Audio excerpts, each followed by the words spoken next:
Episode. But so today I want to talk about what is type 2 diabetes. Now, type 1 diabetes is when you have an issue with your actual pancreas and you don't produce your own insulin. So you need to inject insulin one way or another. Type 2 diabetes is where you're still making insulin, and usually you're making too much insulin because your insulin isn't working. It's not getting the glucose where it needs to go, because insulin has to basically hold glucose's hand to go inside of a muscle cell and do its job. So here's the thing. In traditional medicine, and this is a key differentiator between precision medicine and functional medicine and traditional medicine, that we've got these ranges. We give our traditional docs these ranges, and it's like, if you have a blood sugar, a fasting blood glucose of 100, then you are pre-diabetic. If you have a fasting blood sugar of 99, then you have no problems. If you have a fasting blood sugar of 125, then you are still pre-diabetic. If you have a fasting blood sugar of 126, then you are type 2 diabetic. Now, do you see how we need guidelines and docs need ranges to put in their ICD-10 codes and all of that? But do you see how, and I don't want to call it silly because it's not silly, but do you see how it doesn't deserve the hate? Because if I'm 40 pounds overweight and I'm on my way to that type 2 diabetes, give me another 6 months, let me gain 5 more pounds, and then do I then deserve to lose weight?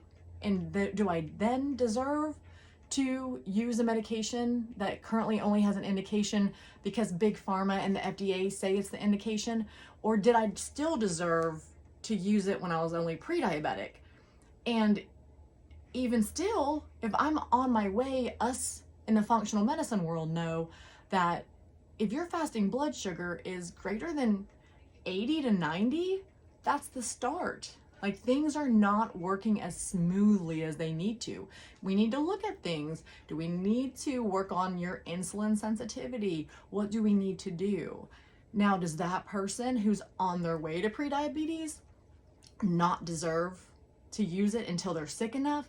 And a lot of times in America, and this is where Big Pharma will even get into the media, and then the American people listen to the media, and then we're all like, yeah, how dare that person use it? They don't have the diagnosis. We want you to get really sick in America, and then you deserve to use the medications. In precision or functional medicine, you're trying to prevent people from ever getting that diagnosis. You're stepping in when those lab values are what traditional medicine would say are normal lab values, but they're not normal. They're indicating, so when my fasting blood sugar is over 90, I have no diagnosis. America thinks I'm the healthiest human that ever was. But in the functional medicine world, okay, before things get out of control, I need to look at my diet. If I am overweight, maybe I do get put on a GLP-1. And then the next thing I know, my fasting blood sugar is back down to 85 in the morning. So just some food for thought. I hope I changed how you look at things.